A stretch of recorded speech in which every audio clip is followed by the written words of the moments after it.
Yeah, I'm gonna have some eventually there, time to go shopping. Okay.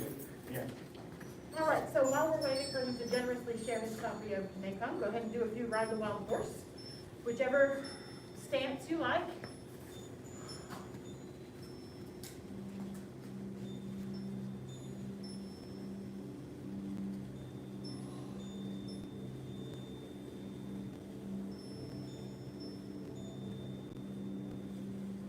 Do you go this slow? Provided you haven't moved your feet, yes. I'm not gonna do Yeah. I'll show you. I noticed in K2's book. it. Yeah, I mean, I'm sorry. I've been hearing back should be level with the ground. But in his book, it looks like he's a jockey, right? It does, but it's, Like, the when I- answer is when I look at yes. the picture, it looks like he does this. It looks like he goes, pretty close, provided he keeps his tuck. right, but like, it's hard to see because you can't see him go down, but like this whole, like, to your tip, and then go down. So, yeah, there's teaching method, and then there's, because originally, we had Master Gohring's book, and he had all his notes from actually taking these classes with CK2. Oh, So that's where some of those extra things that we're telling you come from that you may not see in this book. yes, ma'am. Okay, so I'm hearing really good observations about, well, he's not standing forward, you don't hear this shifting forward and feeling the tipping point, and you're correct. I'm gonna read it, go through it once, and then we'll talk about it. So, all right, stand in the neutral position with your feet spaced wider apart than the shoulder width. We tend to kind of keep it at shoulder width, but he can go a little bit wider. But it's not compass wide, it's still thick and bracing horse. Turn the toes in slightly and spread the knees apart, focusing most of the body weight on the heels and outer edges of the feet. But, like we talked about, don't let him roll up. Keep that ball of the foot engaged. The weight should be distributed equally on each foot throughout this exercise. With the head still suspended, inhale slowly and deeply from the diaphragm while pulling the arms backward and raising them upwards. And it's not like way back here, it's not up here in the front. So think kind of in line with the body up. That helps you expand your rib cage while you breathe. Stretching them up as far as possible as to open the shoulder joint. So again, don't shrug, keep the shoulders down so you're opening your space. Stop when the arms are parallel overhead. Complete the inhalation simultaneously. The hands should not touch each other. The arms and fingers should stretch upward as if being pulled above by the fingertips. So we always want to extend through our fingers. Exhale slowly. Tuck in the pelvis and bend the knees slowly as you sink down. It's important to maintain the tucked position of the pelvis throughout this exercise. Extend the arms and hands outward in front of you as far as possible as you settle into a squatting position with the knees spread apart. Hold this lowest position for up to 5 seconds as you continue to slowly complete the exhale. Lower the body only as far as you're able to without discomfort or moving the feet. The arms and fingers should stretch forward. Maintain a tucked pelvis, and the legs should be somewhat bowed with most of the weight on the heels and outside edges of the feet. Inhale slowly, keeping the pelvis tucked in, and push down on the heels to raise the body up. Extending the arms up as far as possible in front of the body. Raise them up gradually until you're standing and they are parallel overhead. Complete the inhale. And then exhale slowly as you lower the arms back downward in a slow circular motion, stretching them out and back as much as the shoulders can do so while being relaxed. Complete this exhale as your arms reach your sides. I didn't realize that you're supposed to go back. A little bit. Can't go back too Right. I mean, so I'll take a couple stabs at this here. Let's see.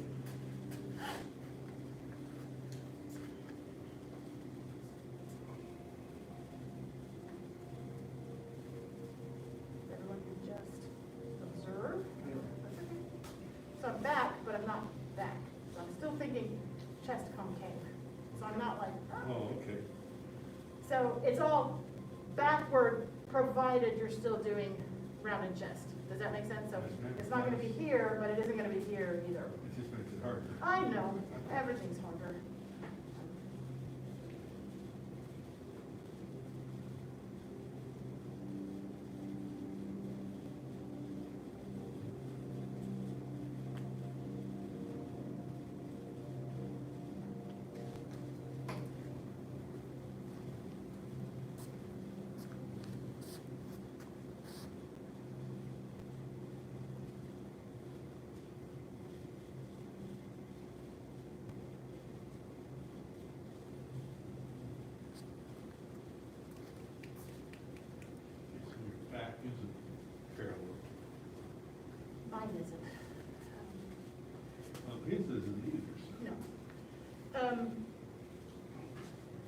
what we're trying to click into here is that it isn't a bend over and squat, and it isn't just a squat like a weightlifting squat. It's a combination of the two. And what I can share personally is that I'm not supposed to do squats because my knees have been so traumatized, and yet Ride the Wild Horse does not hurt my knees because of the alignment that's in them. Like if you just tell me to take a barbell and do a full squat with my knees, absolutely not. I can get into a complete flexion of my knees with Ride the Wild Horse, and I don't have any discomfort with it at all. So there's a difference in how it's aligned, and the alignment is facilitated by where our weight is. So, and for me, that is all in this tuck and reaching, so that everything is connected. I mean, I keep this connection here, and even just standing here, I feel a line from here all the way through to the outside of my foot. And it's that connectedness that helps protect against what might otherwise be a weird, deep knee bends hurt. Well, yes, but we're doing them a little bit differently. So let's try it again, and I'll come by and make a few adjustments and I'll answer questions. So even if you can't go down as far as you normally would, really think about if you can feel that connection from, thank you, inhaling. So as you inhale, feel that connection in the feet. I feel it in the kind of the pinkies of my fingers. As I reach up, it increases. And then by the time I get here, that's shifted kind of to the top 2 fingers for me. Kind of feel that, feel your tuck. Keep your shoulders down. Then when you're ready, keep that connectedness. So that extending through the fingers, pushing through the feet. As you fold forward, shift that weight to your heels, and begin to sink. Don't bend, sink. Think sinking.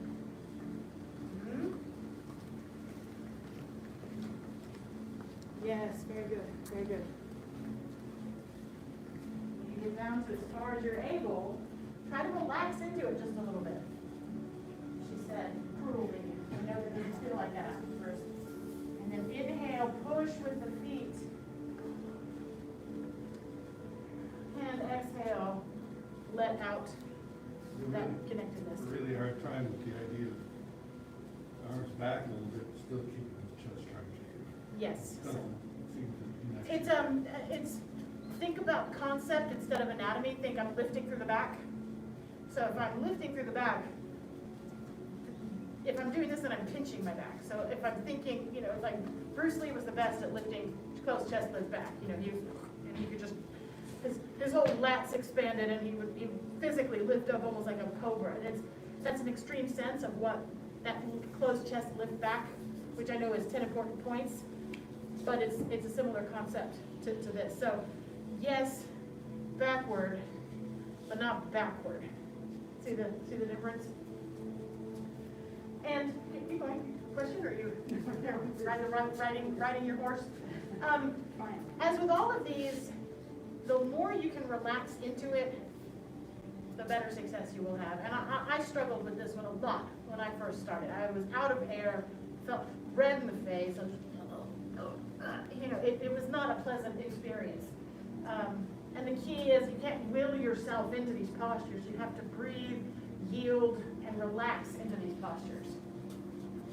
I do this posture every morning because my back hurts. Very good. And it goes away after the first one. Yay. Good, Mr. Watkins. Watch this and just put it. There you go.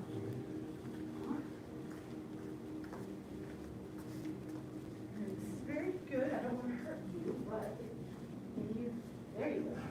Sit up a little bit. There you go. Yes. Yes, good. All this time I've been trying to keep my head between my arms. And then you can, it's just instead of being here, you can sit up that little bit. So your body position was correct. You just had a little bit of a 90-degree angle flexion instead of a sitting back. Just Okay. a tiny bit. No, it was very good.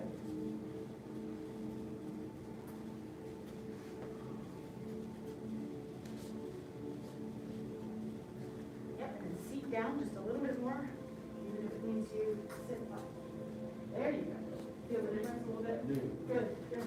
I don't want to hurt you though. No, that didn't hurt at all. Okay, That fits pretty good. good. I have a question. So when you're doing on the commencement, Uh-huh, squat down and we kind of take some of our toes, uh-huh. back down. So is it almost like that? Where I'm almost about to come on my toes, but then, Yes. and then I shift back Yes. down on my knee. Yes, my leg. And that shifting forward, like he's asking about, is that we kind of added in as an extra teaching thing, is so, we don't want you coming down with the heels up. See how I can do this. That's not ride the wild horse with my heels up. So you get to here like, oh, I'm tipping, and then shift the weight to the heels and outside edges of the feet so that you sink. So it's just a way to help you feel where your weight is on your feet. All right, any last questions? Yes, sir. Always be mainly in your heels. Heels and outside edges of the feet while still keeping the ball of the foot engaged. Uh-huh. Yep. Yep. It isn't this, and I'm not exaggerating, but if you go to the gym and you work with your trainer, they're gonna say, push through the heels, push through the heels. And yes, to an extent, but if you push through the heels while you make sure that the rest of your foot is engaged, it spreads that force out and it doesn't put the shear back up into your knees. It's kind of a magic trick. So if any of you get knee pain in any of these kind of lower postures, be sure to pressure the balls of the feet as well as keep the weight in the heels and outside edges. And that will usually, not always, usually it will at least improve if not alleviate the knee pain. Any other questions? Good work. All right, let's go ahead and bow out. Life skill, tiger. Thank you again, Mr. Schwinn, for letting us borrow your book. Path of self-mastery requires a courageous heart. A courageous heart shows strength in the face of fear. Path of self-mastery requires a courageous heart. A courageous heart shows strength in the face of fear. Path of self-mastery requires a courageous heart. A courageous heart shows strength in the face of fear. Instructor. Bow to advanced and intermediate level students at home. Black sack training is assist. Good job, everybody.